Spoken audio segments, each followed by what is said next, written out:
Nós estamos aqui hoje no Seja Barra com um convidado amigo querido, Dr. Paulo César Frutuoso. Ele é médium há mais de 40 anos no Lar de Frei Luiz, em Jacarepaguá, onde ele participa de inúmeros trabalhos de materialização e, como médico oncologista, ele pode falar mais profundamente sobre os casos de materialização, como acontecem. Após o lançamento do seu primeiro livro, A Face Oculta da Medicina, que ocorreu com grande sucesso, porque realmente vem esclarecendo muito, ele lança agora o seu segundo livro, que é Espíritos Decaídos e Materializados. Como vai, doutor Paulo? Seja bem-vindo ao nosso programa. Muito obrigado pelo convite que nos foi feito, em nome do Lar de Frei Luiz, de que nós estivéssemos aqui para buscar trazer algum esclarecimento dentro das nossas possibilidades a todas as pessoas que assistem e que ouvem o seu programa. É uma honra que eu esteja aqui com vocês. Muito obrigada, que bom, é uma honra para a gente, né? Doutor Paulo, me diz uma coisa, como é que surgiu esse livro Espíritos Decaídos e Materializados? Como é que você começou a escrever esse livro? Isso é um projeto antigo e foi um projeto entregue por Frei Luiz ao presidente, na época, Dr. Luiz da Rocha Lima. Ele já tinha escrito 8 livros e esse seria o 9º. Acontece que ele já estava com bastante idade e não teve condições de dar prosseguimento a esse trabalho literário.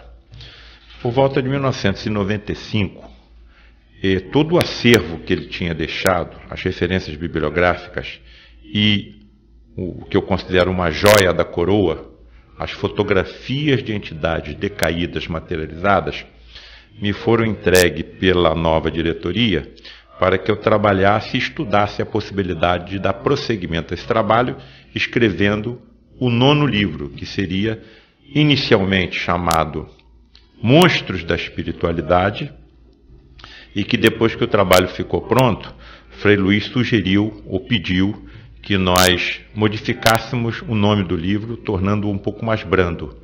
Então nós optamos pela titulação Espíritos Decaídos Materializados. Foi um trabalho de 18 anos de estudo, de pesquisa, de aprofundamento dentro dos fenômenos de materializações, e eu procurei colocar no texto desse livro um estilo jornalístico. Ou seja, nós fomos pesquisando passo a passo tudo o que aconteceu e colocamos no texto. E o livro foi lançado aí em agosto de 2014 e nós já estamos aí com aproximadamente 4.000 exemplares já vendidos, não é? E o interesse está sendo bastante assim, semelhante ao que aconteceu com o primeiro livro, A Face Oculta da Medicina. Outra coisa que eu acharia importante dizer é que nós esperamos muitos anos para que a autorização de Frei Luiz viesse para que esse livro fosse lançado, pela contundência, não é, que ele representa. E hoje eu entendo por quê. Havia necessidade de um aplanamento do terreno que foi feito pelo primeiro livro, A Face Oculta da Medicina, onde nós procuramos descrever cientificamente os fenômenos de materializações. Então havia necessidade, primeiro, da chegada da Face Oculta da Medicina, preparando o terreno para que o segundo livro, Espíritos Decaídos Materializados, ocupasse então o seu lugar. Certo, porque é bem vasto, né, a documentação e as comprovações que tem sobre esses casos de materializações. Inclusive fotos, pesquisas, e isso é uma coisa que são comprovações de que existe algo entre o céu e a terra que é muito maior, muito mais forte do que os nossos olhos podem ver, né? Como é que se dá um caso de materialização? Como é que ocorre esse trabalho, esse efeito? O que é necessário para que possa haver materialização? Porque nós sabemos que hoje em dia não é muito comum, né? Nós sabemos que são pouquíssimos locais que ainda trabalham com materialização hoje. Então, como é que se dá o preparo desse trabalho? Bem, para que haja a materialização de um espírito, você precisa da presença de um sensitivo muito raro, chamado médium de efeitos físicos. São sensitivos que foram estudados por grandes cientistas no passado e que são indivíduos que entram em transe mediúnico com muita facilidade. Para que fique bem claro, eles desmaiam. E quando estão nesse transe, começam a exalar pelos orifícios naturais do corpo, nariz, boca, ouvidos, poros cutâneos, um fluido energético que foi batizado por Charles Richet, um dos grandes pesquisadores, inclusive detentor de prêmio Nobel de Fisiologia e Medicina pela descoberta da resposta anafilática, como ectoplasma. Então, essa é a condição fundamental. Segundo, as pessoas que acompanham o médium num fenômeno de materialização precisam estar muito bem conscientizadas da responsabilidade que é estar presente ao encontro desse. Porque esse fluido energético chamado ectoplasma, ele é sensível ao próprio pensamento. Então nós não podemos estar presente a uma reunião dessa pensando nas dificuldades que nós temos na nossa casa, nas dificuldades que nós tivemos na semana do nosso trabalho. Porque isso vai prejudicar o fenômeno. Muito bem. Então, por que são fenômenos tão raros? Primeiro, porque são médiuns muito raros. Segundo, porque são médiuns muito difíceis de serem desenvolvidos. Terceiro, porque é muito difícil você conscientizar uma assembleia ou uma assistência que acompanhe esse médium durante um fenômeno de materialização. Determinadas condições especiais também são obrigatórias. O ectoplasma é muito sensível aos fótons da luz branca, seja ela artificial, seja ela natural. Então, os fenômenos de materializações ocorrem na escuridão completa. Se nós estamos na escuridão completa, como é que nós veremos uma entidade espiritual materializada? Porque quando ela se materializa, de acordo também com a sua evolução, ela tem o seu corpo luminoso, como se fosse um astro. Então, todos que estão presentes na reunião verão a entidade materializada. Que fique bem claro aqueles que estão tendo contato, no momento, com o fenômeno da materialização de um espírito. Quando o espírito se materializa, não é somente o médium vidente que o vê, todos os veem. Se ele falar algo, todos ouvirão. Se ele exalar algum odor, todos captarão pelo olfato. Se ele se deixar tocar, nós o sentiremos. Se ele for fotografado, ele aparecerá na fotografia. Ou seja, ele está materializado novamente no nosso meio. Me parece que isso traz bastante, assim, coincidências com o que aconteceu com Jesus após o 3º dia da sua crucificação. Ele aparece aos discípulos, ele aparece a Maria Madalena, ele aparece aos 500. Nos parece que o que aconteceu foi uma materialização do seu espírito através também da ectoplasmia, porque todos os seus médiuns eram poderosos médiuns, todos os seus discípulos eram poderosos médiuns. E, evidentemente, havia também neles a mediunidade de efeitos físicos. São fenômenos que trazem a comprovação inequívoca para aqueles que participam, para aqueles que estudam, de que nós somos simplesmente espíritos que utilizamos durante alguns anos, algumas décadas, um veículo físico que nós chamamos corpo, para que possamos interagir com o universo onde nós estamos habitando. Quando eu passar pelo fenômeno natural da morte, simplesmente haverá uma separação entre o meu corpo espiritual energético, que transmite vida a esse corpo físico, e o meu veículo físico. Mas eu continuarei existindo. Eu frequento e estudo e pesquiso os fenômenos de materializações há 40 anos. Então, eu não tenho mais dúvidas. As minhas convicções hoje que eu adquiri são inabaláveis.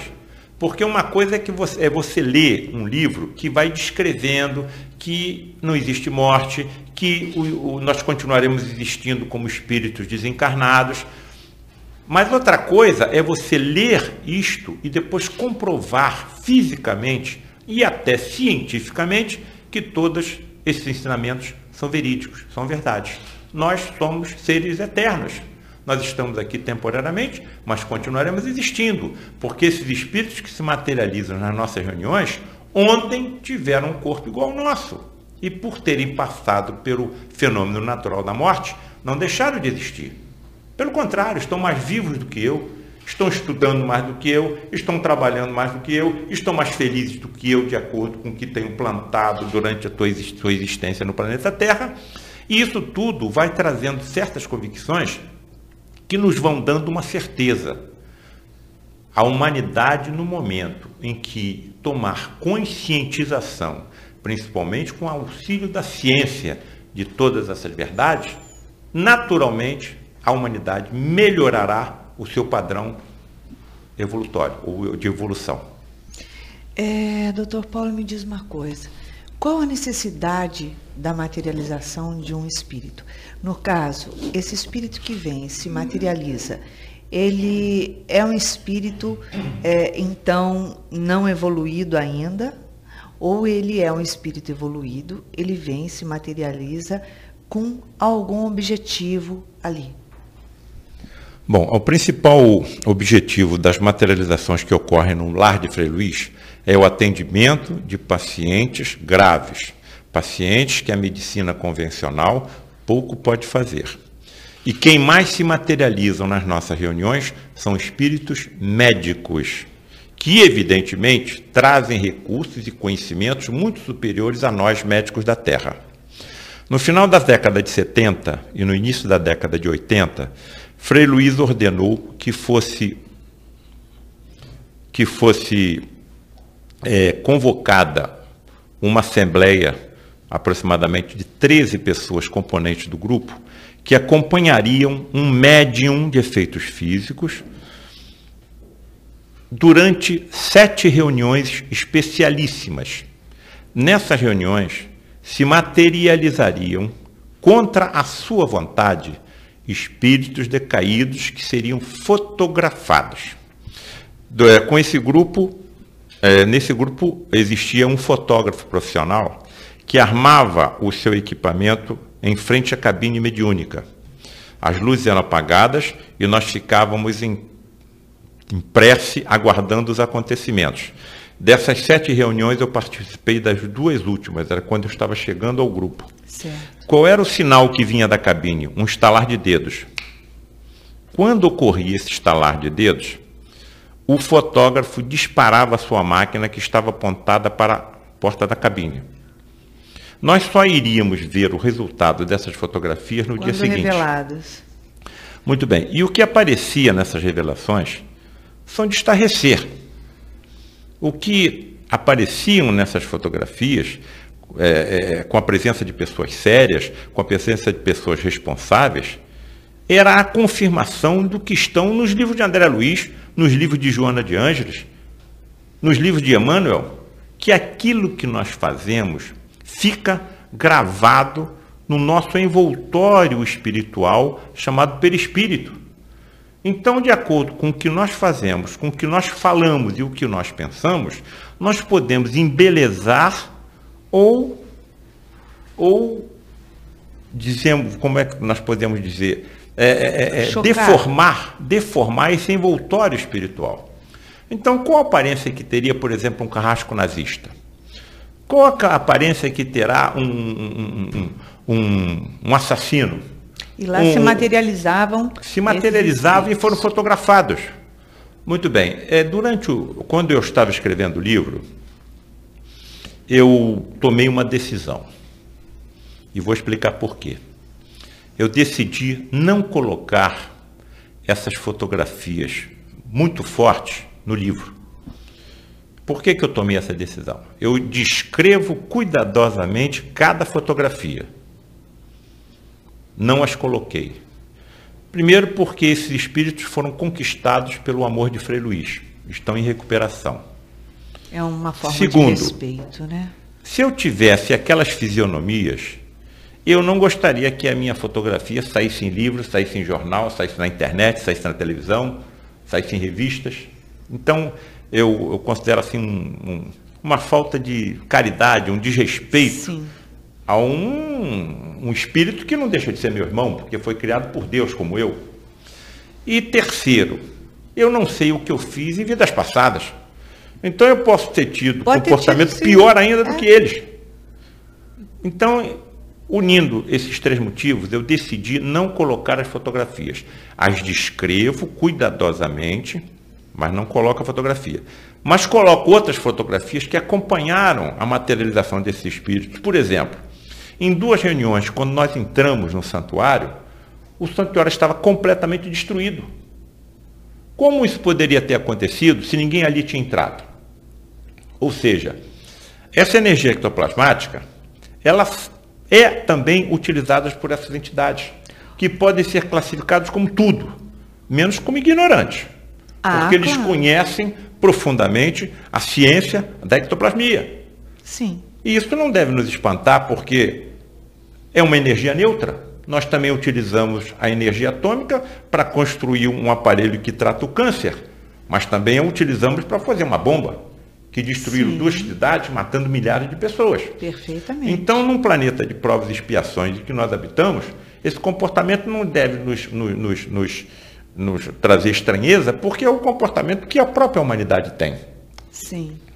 Então, o que me parece que está sendo colocado nesse texto é uma derradeira chamada de alerta a uma série de pessoas encarnadas com um comportamento completamente equivocado e que não sabem a verdade que nós conhecemos e o que enfrentarão quando passarem pelo fenômeno natural da desencarnação. Quando há um caso de materialização de um espírito dessa estirpe que tem essas deficiências ainda pelo seu moral que está sendo trabalhado, pelas suas dores, porque é um espírito sofredor, somente isso, como todos nós, só que em graus diferentes, né? Ele se materializa naquele momento para permitir o estudo, o conhecimento do que é, e depois se desmaterializa. Se desmaterializa e continua sob os cuidados da falange de Frei Luís. Certo. Evidentemente, ele vai reencarnar e vai ter que passar por uma série de provas e expiações em decorrência das obras que foram feitas no passado. Sim. Uma dessas entidades, uma dessas 7 entidades, foi um carrasco da Idade Média.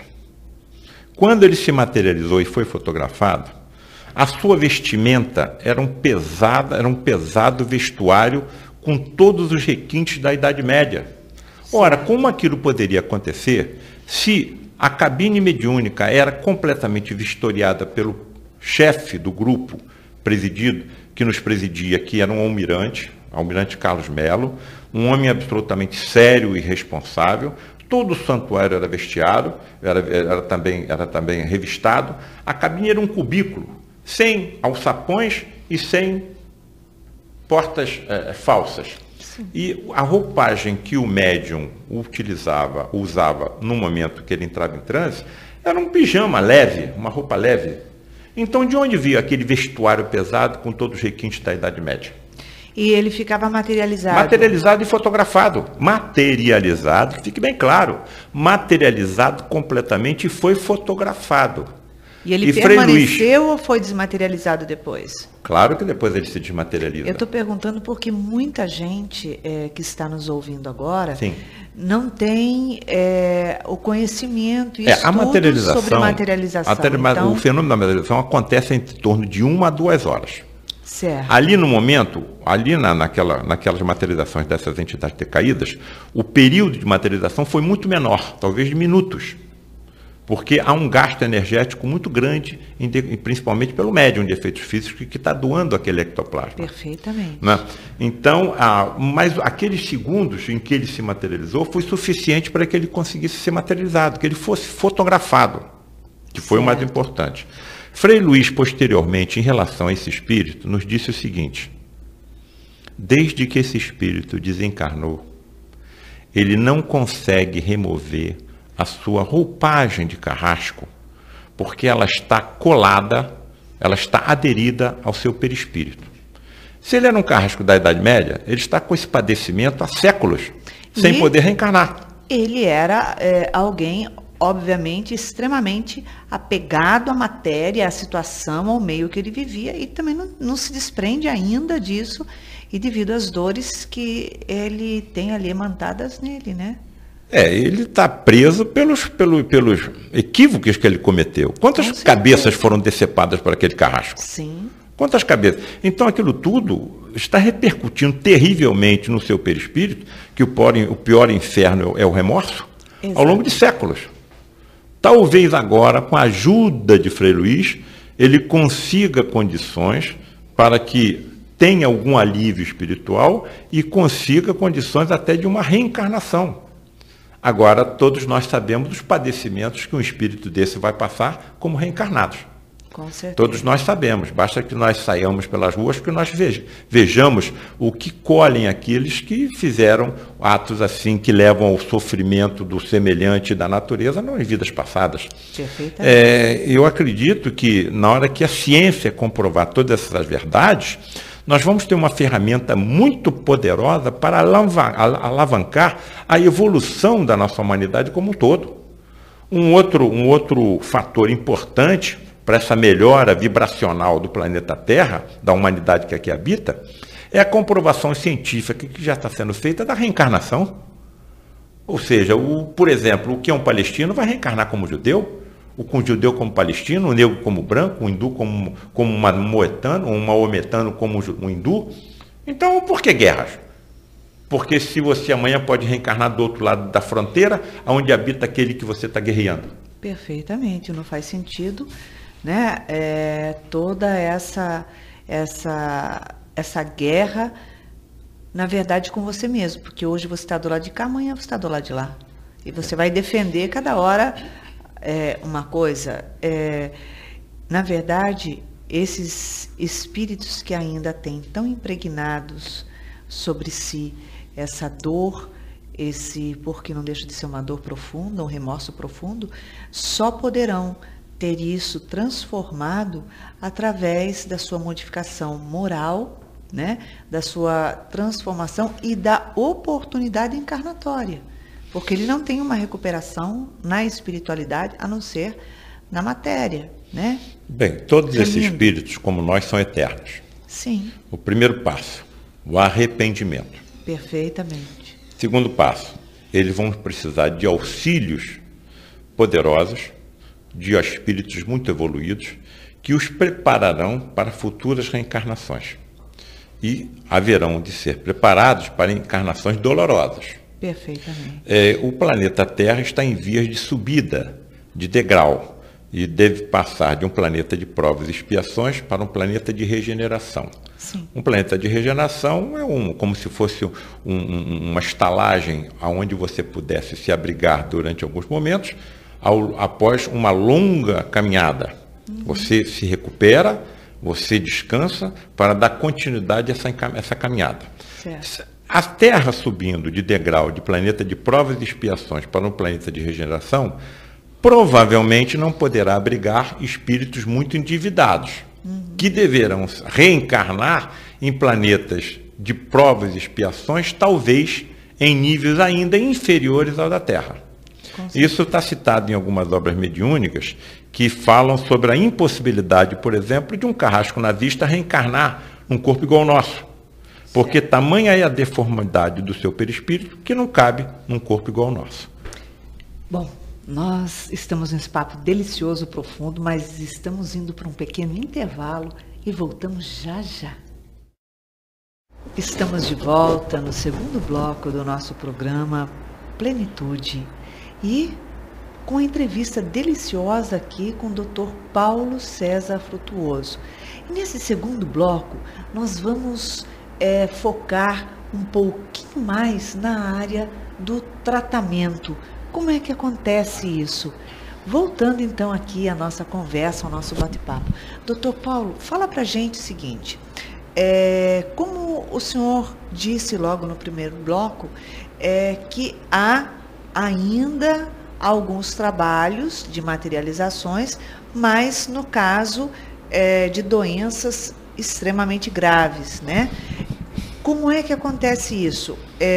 No caso de uma pessoa com uma doença gravíssima e que não há mais recursos na medicina convencional, na medicina da matéria, e busca-se uma chance no tratamento espiritual.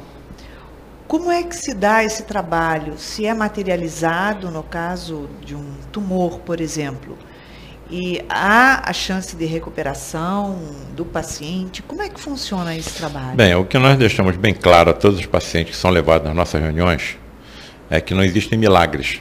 Perfeitamente. E também não prometemos nenhuma cura milagrosa. Né? Para Deus nada é impossível. Sim.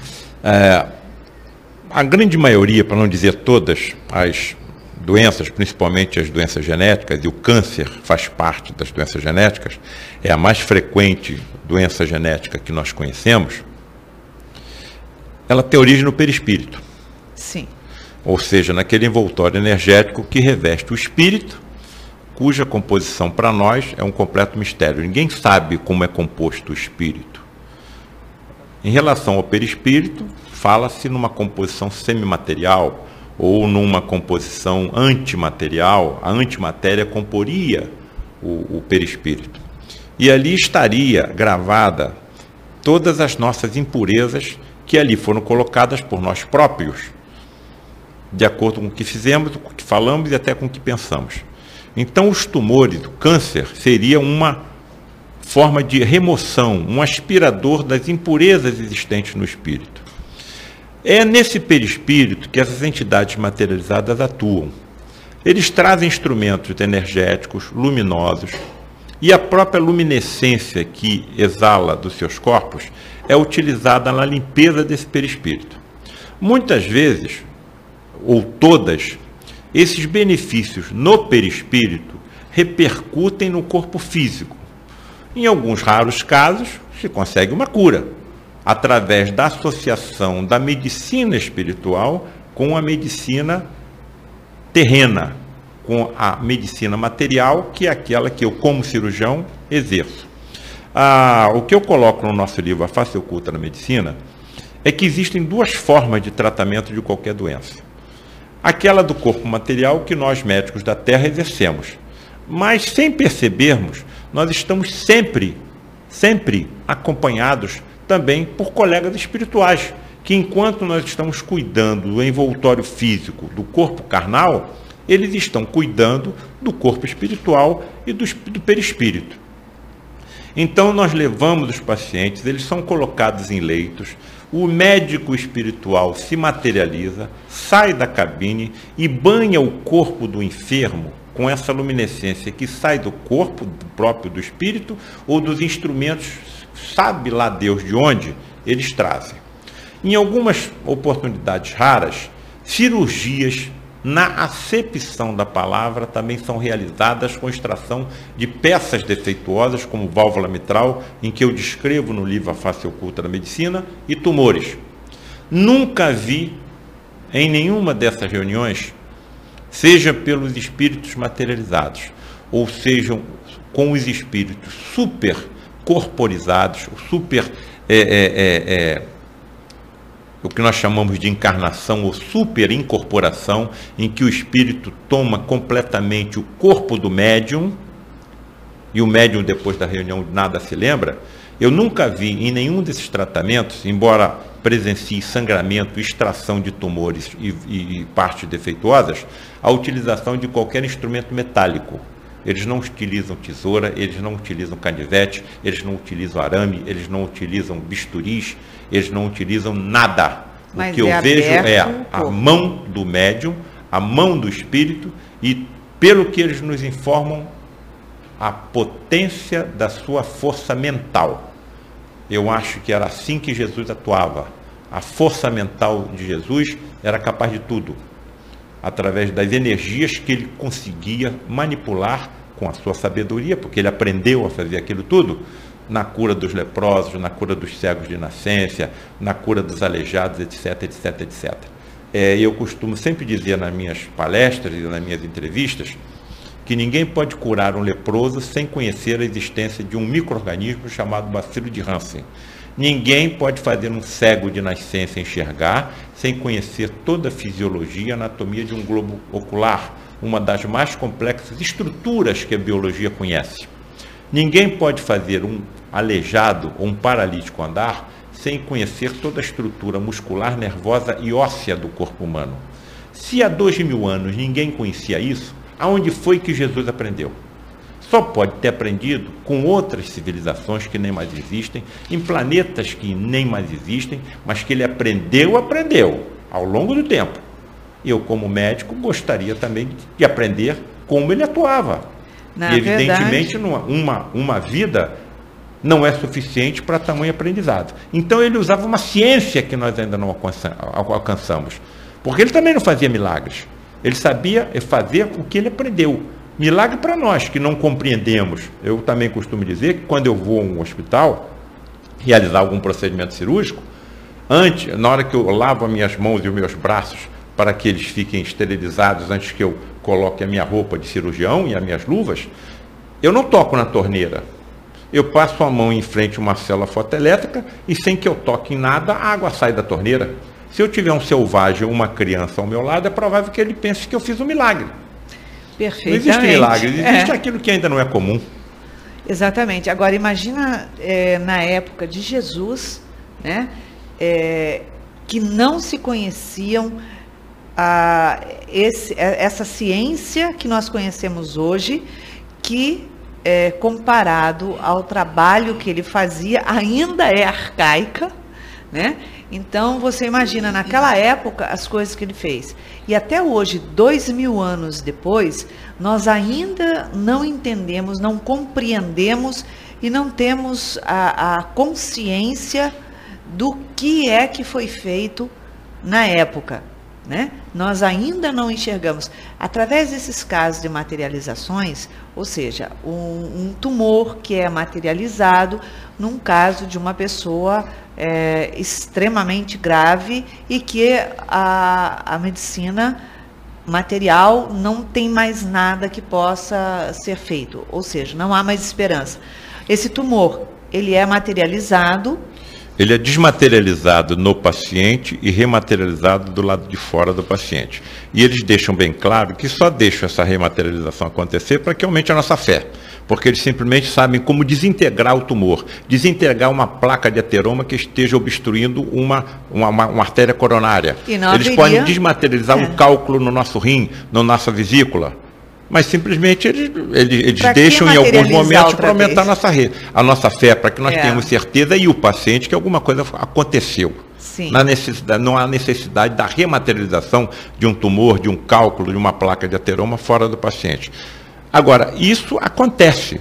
Eu me coloco muito claramente na mesma posição dos discípulos de Jesus. Eles não entendiam nada do que ele fazia. Mas se não fosse pelo testemunho dessas pessoas, nós nem saberíamos que Jesus existiu. Sim. O que eu coloco nos meus livros é um testemunho para que aqueles que venham depois de mim vejam ou tomem conhecimento do que eu vi e deem continuidade a essas observações e aprofundamento dessa nova ciência que está surgindo na medicina. Perfeitamente. No Seja Barra, nós também temos o tratamento espiritual que acontece. E nós tivemos inúmeros casos de cura, mas um especificamente que a gente vai relatar tem a ver. O que acontece? Um senhor que tinha um tumor no pulmão tamanho T4, né, que seria o tamanho de uma laranja, né, o local que estava não cabia cirurgia, não tinha como retirar, então o que ele fazia era um tratamento de quimioterapia, mas a gente sabe que é paliativo, ou seja, para segurar, para que não aumente e, quiçá, a oportunidade, por Deus, de regredir, né? Ele fazia somente essa quimioterapia para controlar. E começou a fazer tratamento espiritual no SEJA, e ele não era espírita, não acreditava em nada disso, mas ele ia porque a filha fazia questão de levá-lo. E passado um tempo da quimioterapia, 2 meses, 3, ele passou por uma revisão médica, e o médico fez todos os exames, as radiografias, o que era necessário para saber se tinha conseguido segurar o crescimento desse tumor ou não. E, para surpresa do médico, só ali apareceu uma cicatriz de 2 milímetros. Não tinha mais esse tumor. Aí o médico perguntou para ele, né, o senhor operou, né? O senhor fez a cirurgia, tirou o tumor? Ele falou, não operei não. Ele falou, não, operou, porque está aparecendo aqui uma cicatriz de cirurgia de 2 milímetros, 2 centímetros. E aí ele falou, não operei não. Na verdade, o que ele estava fazendo era o tratamento espiritual. E no tratamento espiritual a gente sabe que ocorre essas cirurgias absurdamente, e o paciente nem se dá conta. Ele sai muitas vezes atordoado, tonto, enfraquecido de um tratamento espiritual. Ele passa por um pós-operatório, só que ele não sabe que é um pós-operatório, ele só tem alguns sintomas. E num caso desse, que acontece nos tratamentos espirituais de inúmeras casas espíritas, não há a materialização desse tumor, ou seja, teve a cirurgia, a desmaterialização desse tumor, e não houve a materialização novamente. Aí comprova-se nessa situação que, se a medicina terrena não poderia fazer essa cirurgia, foi utilizados meios espirituais que desconhecemos, e que há uma maneira, sim, através do espiritual, de se fazer a cirurgia, que na Terra ainda não se comporta esse meio, é isso? Não, eu acho que faria uma pequena correção. O que muito provavelmente aconteceu aí foi, mais uma vez, uma demonstração da associação das duas medicinas. Sim. O tratamento foi feito, me parece, pela quimioterapia. Como ele vinha, mesmo sem acreditar, recebendo também energias espirituais, o que me parece que foi que aconteceu uma potencialização do tratamento material que ele vinha fazendo pelas energias espirituais que ele recebeu. Então, essa potencialização dos medicamentos que estavam utilizando fez com que ocorresse uma regressão, assim, de certa forma, bastante diferente da maioria dos pacientes que apresentam casos iguais ao dele.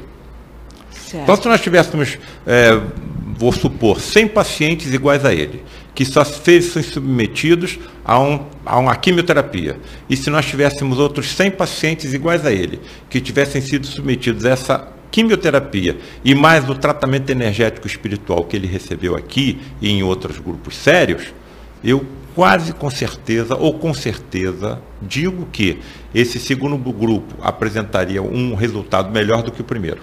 Porque há uma associação de energias. Não diria que teria havido uma cirurgia ali. O que eu acho foi que houve uma potencialização do tratamento clínico que ele recebeu, e com resultado superior ao que nós observaríamos se tivesse sido feito somente a quimioterapia.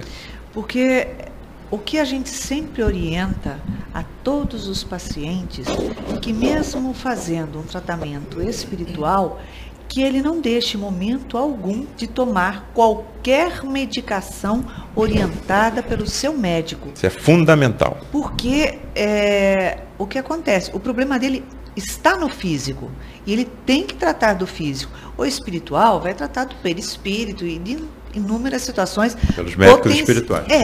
Potencializando o que é físico. Então, a pessoa não pode deixar de tomar as medicações, né? Agora, no caso de ter ficado uma cicatriz, o médico disse a ele, falou a ele, não, o senhor fez aqui uma cirurgia, porque aqui está a cicatriz de uma cirurgia. Eu não sei o que o senhor fez aí, mas olha só, se o senhor não fez a cirurgia, o senhor agradeça a Deus que teve um milagre aí. E a gente me sabe parece que milagre deixar uma existe. prova material do tratamento espiritual que ele recebeu. Ou seja, acorda, né, para o médico acordar também, olha só, existe mais alguma coisa. Exatamente. Né? É muito interessante nós vermos que até os médicos que não acreditam são auxiliados, né? Muito, por esses colegas do outros planos de existência, que humildemente nem deixam perceber essa ajuda que todos nós recebemos. Então eu costumo dizer para os meus alunos que é impossível nós manipularmos a quantidade de detalhes necessários para chegarmos a uma decisão diagnóstica e uma decisão terapêutica. A coisa vem na nossa mente, muitas vezes sem nós percebermos de onde veio. É lógico que nós estamos acompanhados, é lógico que eles estão manipulando os conhecimentos que nós trazemos na nossa mente, dessa e de outras vidas, e fazem aflorar a nossa consciência, a melhor conduta, de acordo com o caso que nós estamos tratando. Isso é fantástico. Exatamente. Cada vez mais vai se aprimorando na medicina material, no nosso corpo médico, físico aqui, e com a medicina espiritual, que é muito mais avançada do que a nossa. Cada vez mais é necessário o tratamento espiritual para o auxílio dos tratamentos terrenos. A medicina do futuro, a medicina do futuro vai utilizar muito mais esses recursos espirituais do que hoje. Os médicos do futuro serão médiuns. Nós não necessitaremos no futuro os equipamentos que necessitamos hoje para diagnósticos, para a verificação do interior do corpo dos nossos pacientes. Pela nossa mediunidade, isso está mais ou menos descrito no livro A Face Oculta da Medicina, nós podemos vislumbrar o interior dos nossos corpos sem ultrassonografia, sem tomografia computadorizada, sem ressonância magnética, sem raio-x, porque pelos nossos dotes mediúnicos super desenvolvidos, nós vasculharemos o interior dos corpos dos nossos pacientes. E também, com a energia ectoplasmática existente em todos nós, os médiuns de efeito físico são seres humanos iguais a nós. Sim. Por que eles expelem com mais facilidade o ectoplasma do que nós? Porque apresentam um dos envoltórios fluídicos diferente do nosso, mais fenestrado. Sempre são espíritos muito endividados. Mas essa energia, esse ectoplasma também está dentro de mim. Então, no futuro, nós saberemos e aprenderemos isso em escolas de medicina. Isso será estudado, será uma ciência profunda que será pesquisada e ensinada em universidades médicas.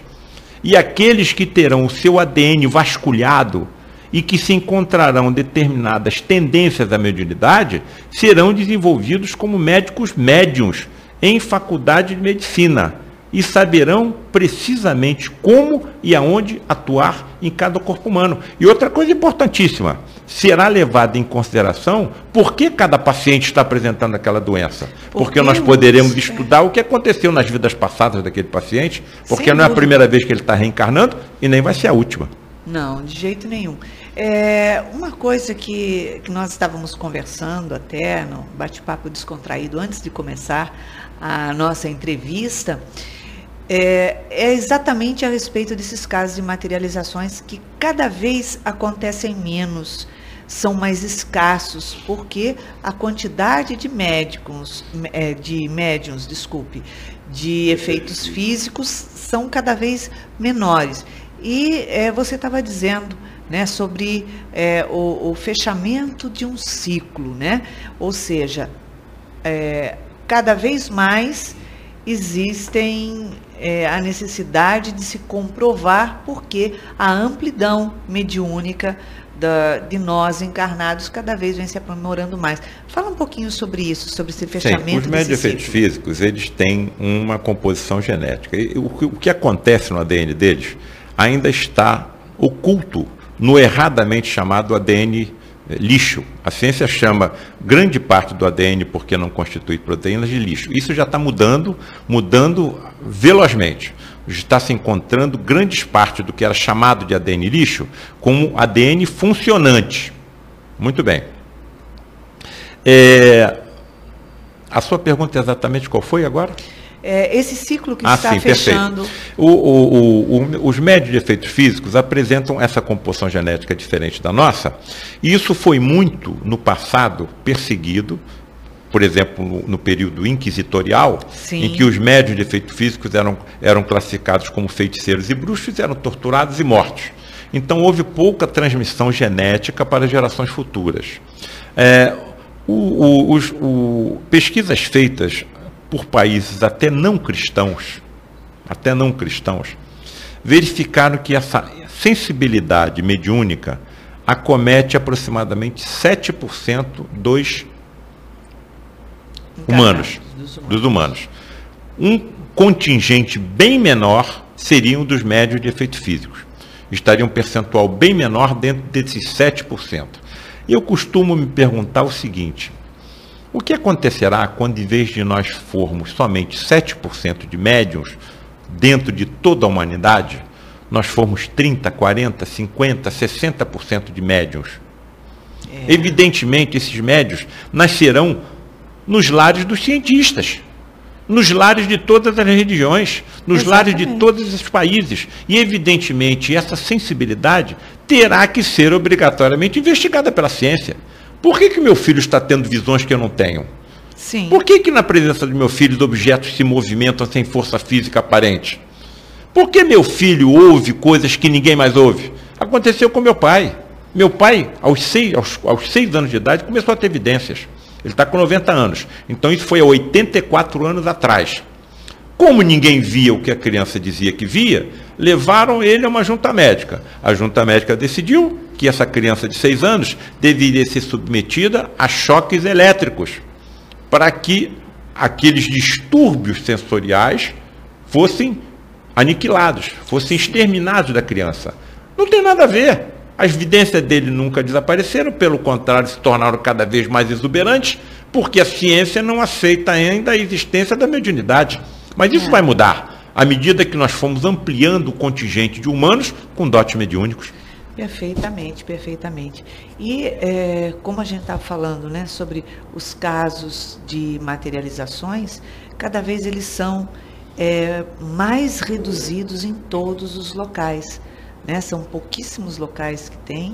São muito raros. A grande exuberância do fenômeno mediúnico foi no final do século XIX e mesmo início do século XX.